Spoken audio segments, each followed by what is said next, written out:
Assalamualaikum warahmatullahi wabarakatuh.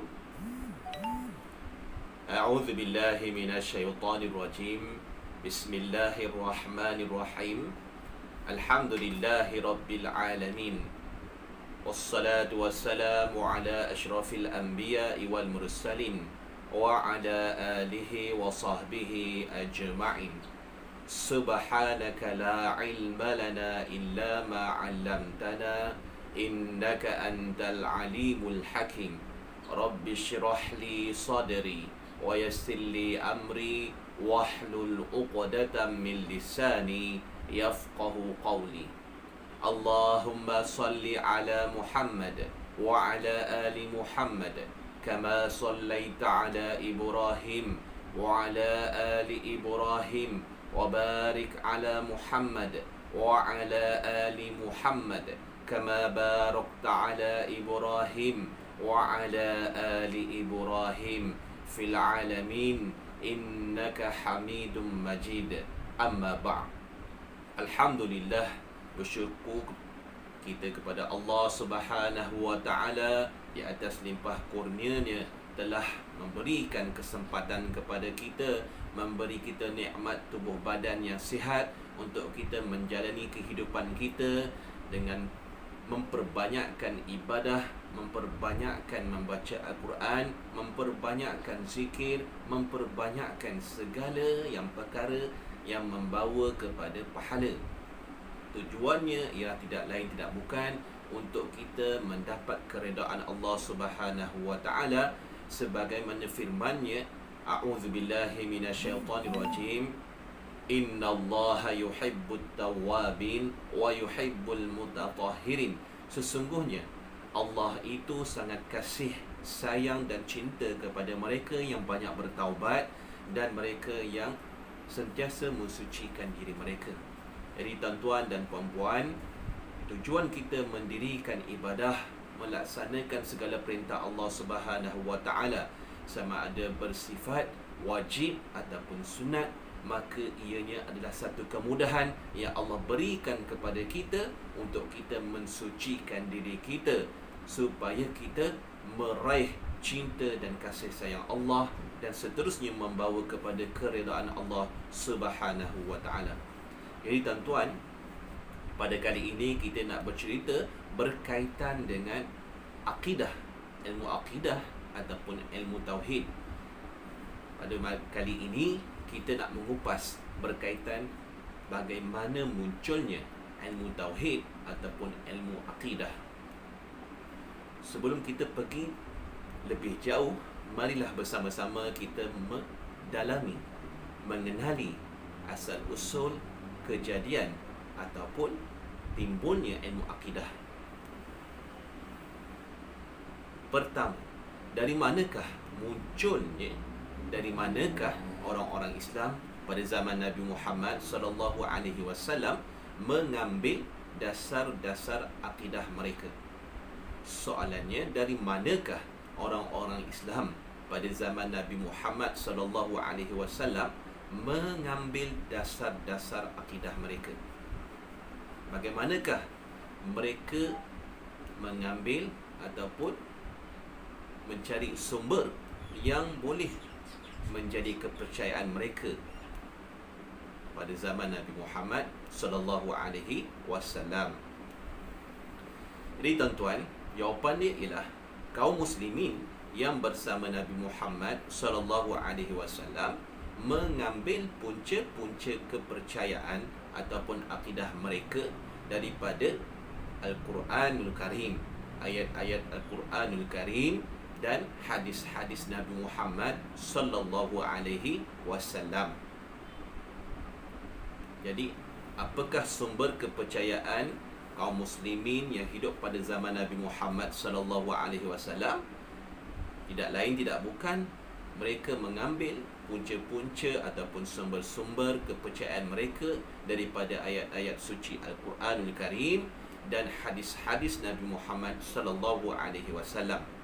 Sebagai contohnya, dalam Al-Quran Allah Subhanahu wa taala berfirman dalam surah Al-Ikhlas ayat pertama, a'udzubillahi minasyaitonirrajim. Bismillahirrahmanirrahim. Qul huwallahu ahad.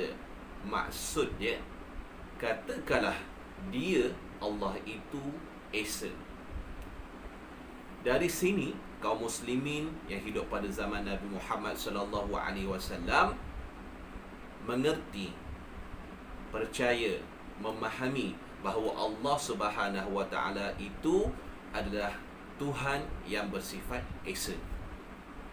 Kemudian Rasulullah sallallahu alaihi wasallam bersabda, iman itu ialah keimananmu dengan Allah, malaikat-malaikatnya, kitab-kitabnya, rasul-rasulnya, hari penghabisan, dan qadar baik dan buruk.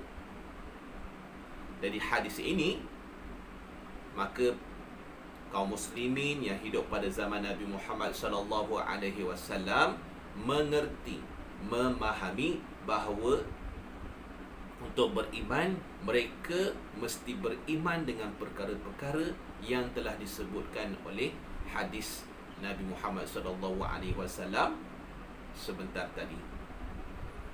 Jadi inilah dasar-dasar yang diambil oleh kaum muslimin yang hidup pada zaman Nabi Muhammad sallallahu alaihi wasallam sebagai kepercayaan mereka terhadap agama Islam.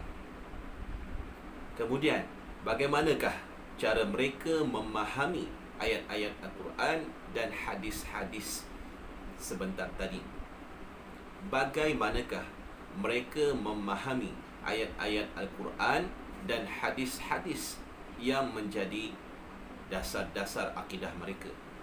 Jawapan dia tidak lain tidak bukan, tuan-tuan dan puan-puan, oleh kerana mereka ini adalah orang yang berbangsa Arab, maka sudah pastilah mereka dapat memahami dengan baik bahasa ibunda mereka serta Al-Quran tersebut.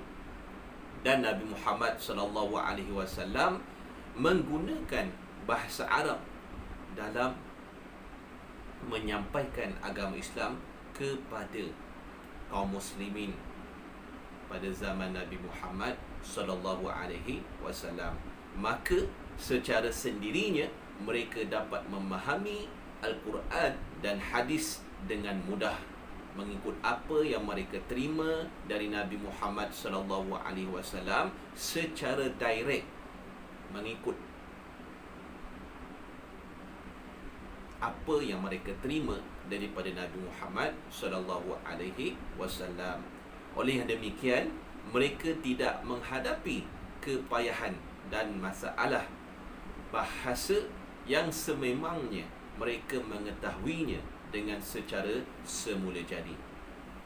Jadi tuan-tuan, mereka boleh memahami maksud, makna ayat-ayat Al-Quran dan hadis-hadis Nabi Muhammad sallallahu alaihi wasallam, dan juga mereka menerima ayat-ayat Al-Quranul Karim tadi dan hadis-hadis Nabi tadi melalui lidah Nabi Muhammad sallallahu alaihi wasallam. Jadi mereka tidak mengalami kepayahan, mereka tidak mengalami kesulitan untuk memahami akidah yang mereka percayai, iaitu agama Islam. Kemudian, adakah dengan cara sama juga mereka mahu mencari hukum? Adakah dengan cara yang sama juga apabila mereka mahu mencari hukum-hukum? Sebentar tadi kita dah bercerita berkaitan dengan cara mereka mengambil dasar-dasar akidah mereka.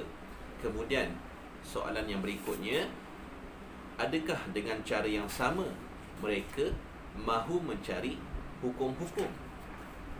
Ya, jawapannya sudah semestinya mereka mengetahui hukum-hukum wajib, haram, sunat dan makruh serta mubah dengan cara kefahaman mereka dalam bahasa yang mereka fahami, iaitu bahasa Arab yang merupakan bahasa warisan mereka semula jadi.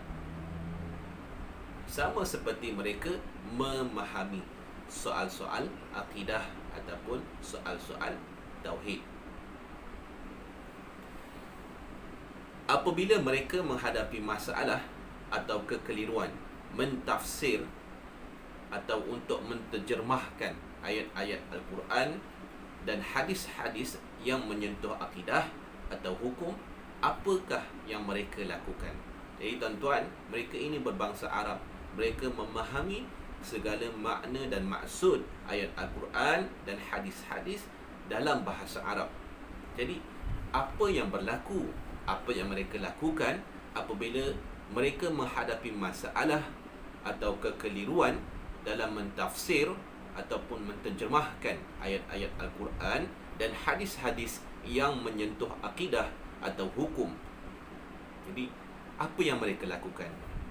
Jadi tuan-tuan, jawapan dia ialah mereka apabila menghadapi masalah kekeliruan dalam memahami soal-soal akidah dan hukum-hukum dari ayat-ayat Al-Quran dan hadis-hadis, mereka akan terus merujuk kepada Nabi Muhammad SAW itu sendiri, di mana mereka akan bertanya kepada baginda Rasulullah SAW dan meminta baginda supaya memberi petunjuk, pandangan dan pengajaran tentang perkara-perkara yang kurang jelas.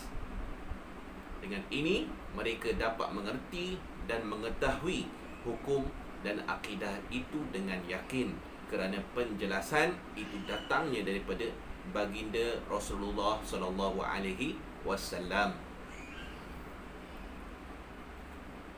Kemudian, tuan-tuan, bagaimanakah kedudukan mereka apabila telah wafatnya Nabi Muhammad SAW?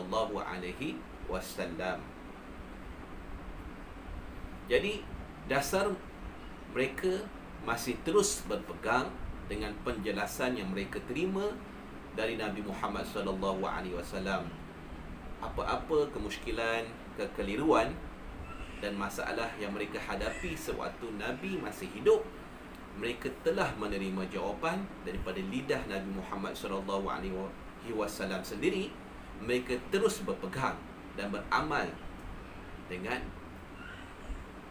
hujah-hujah tersebut, dasar-dasar tersebut. Tetapi mereka ketika itu sibuk berjihad dan berjuang untuk menyebarkan dakwah Islamiah ke merata-rata negara Arab dan untuk meluaskan pengaruh agama Islam ke daerah-daerah berdekatan. Jadi inilah yang berlaku pada zaman Khulafa Ar-Rasyidin, khalifah-khalifah yang 4, iaitu zaman pemerintahan Saidina Abu Bakar, zaman pemerintahan Umar, zaman pemerintahan Saidina Osman, zaman pemerintahan Saidina Ali. Jadi zaman mereka ini ialah zaman yang sibuk berjihad, zaman yang sibuk berjuang menyebarkan dakwah Islam ke serata tempat. Usaha dan perjuangan mereka membuahkan hasil yang baik kerana ramai puak Arab di luar Hijaz telah memeluk agama Islam. Demikian juga orang-orang bukan Arab yang tinggal berdekatan dengan semenanjung Arab, seperti mana orang-orang Parsi, Mesir dan sebagainya. Mereka telah menyambut agama Islam dengan baik sekali. Oleh kerana itu, negara Islam menjadi lebih besar dan luas. Para sahabat sibuk dengan perkembangan dan pembaharuan ini. Jadi tuan-tuan, inilah sedikit sebanyak perkongsian yang kita kongsikan pada kali ini berkaitan kemunculan ilmu tauhid. InsyaAllah kita akan sambung lagi sejarah kemunculan ilmu tauhid ini jika diizinkan oleh Allah Subhanahu wa ta'ala. Assalamualaikum warahmatullahi wabarakatuh.